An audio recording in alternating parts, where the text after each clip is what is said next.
একটা কানে দাও, একটা কানে দাও, একটা মুখে। একটা কানে দাও, দুটোই মুখে না, একটা কানে দাও। হ্যাঁ এবার মুখে, হ্যাঁ এই তো।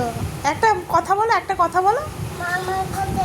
একটা কানে দাও, একটা কানে দাও, একটা কানে দাও, ওইটা মুখে দাও, এটা মুখে দাও, আর এটা কানে দাও। হ্যাঁ এবার কথা বলো। মামা কোথায় আছো? দিদি ভাই, মামা কোথায় আছো?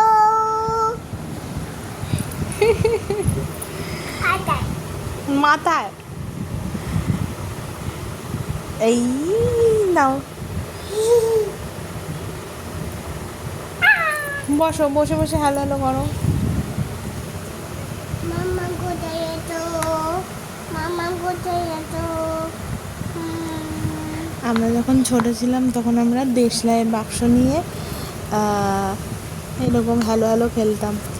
তখন তার মোবাইল ফোন, যখন ওর মতো যখন ছোটো ছিলাম তখন মোবাইল ফোন কী জিনিস জানতামই না। এরকম আমার মা বানিয়ে দিত দেশলাই কাঠি দিয়ে, দেশলাইয়ের বাক্স দিয়ে। সে হ্যালো হ্যালো করতাম, কি সুন্দর। আমি চাই আমার মেয়েও কিছুটা হলেও আমার যে ছোটোবেলার জীবন সেইটা পাক। এখনকার বাচ্চারা তো এসব জানেই না। মা বাবারা তো সত্যি বলতে, মা বাবারা এখনও নিজেরাই ব্যস্ত, তারা করবে কি করে। আর যে আয়া থাকে তার তো প্রশ্নই হয় না, তারা তো আর এরকমভাবে কিছু করবে না। এখন প্রত্যেকটা মা বাবাই চাকরি করে, তাদের পক্ষে সম্ভব না ওইভাবে খেলা।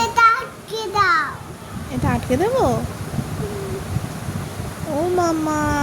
কিন্তু যারা বাড়িতে থাকে হাউসওয়াইফ, তারা অ্যাটলিস্ট বাচ্চাদের নিয়ে এই সমস্ত অ্যাক্টিভিটি, এগুলো ছোট ছোট জিনিস এগুলো করতেই পারে।